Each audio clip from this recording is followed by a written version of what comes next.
On the first day of Christmas, my true love gave to me a successful blackmail ploy from the Guardians of Peace. They're the hacker group that stole scripts, movies, employee info, and more from Sony Pictures. And the gifts keep coming. It's a Nightmare Before Christmas featuring the ghost of emails past. Here's what we know so far about the Sony hack. I mean, in 10 years, Ron Howard's gonna make a movie out of this. The Guardians of Peace, or GOP, no relation to the political party, of course, threatened to attack movie theaters that show Sony's anti-Kim Jong-un comedy, The Interview. Kim Jong-un's people believe anything he tells them, including he doesn't urinate and defecate. You tell me my man doesn't pee or poo? Everybody pees and poos, otherwise he'd explode. Which caused the studio to actually cancel the film's Christmas release after several movie theaters, including AMC and Regal Entertainment, said they wouldn't show the movie. It all started with this message that the group posted to Pastebin and FriendPaste, because maniacal hackers use websites no one's ever heard of.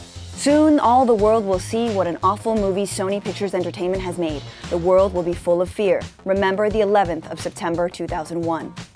But the Department of Homeland Security isn't buying it. They say there's no credible intelligence pointing to a plot against movie theaters. Is this what you want? You like it? The hackers say they want to show the world how awful the movie The Interview is, but Sony itself beat them to it. In an email leaked by the GOP, a UK Sony exec called the movie desperately unfunny and repetitive. Sony's office in Taiwan wrote, "We don't find it entertaining at all." And other countries agreed. So guess what, Guardians? Maybe Rotten Tomatoes could have done your job for you. What if you hide it in your butt? I don't think I want to do that. You gotta put it in your butt right now. It's a little big. Speaking of emails, the hackers stole a veritable treasure trove of them, which they've been releasing over time. Besides proving that Hollywood execs are just not very nice, who knew? The emails reveal all kinds of things that Gawker can't stop gawking at. Like, Angelina Jolie got called a spoiled brat.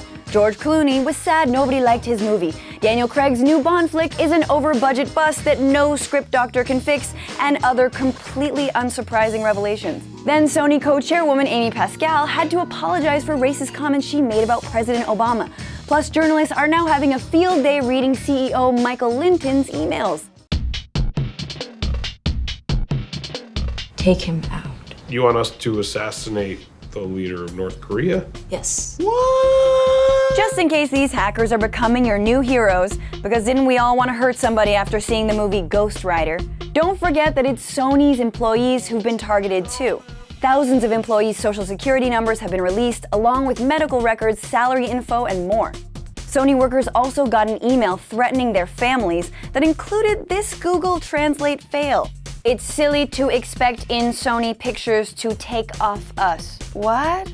Even though it's hard to take a group that can barely string a sentence together seriously, the Guardians have been smart enough to blackmail a multi-billion-dollar corporation, which probably isn't a good sign for corporations and even governments everywhere. So between these jokers and the NSA, should we all just go back to smoke signals?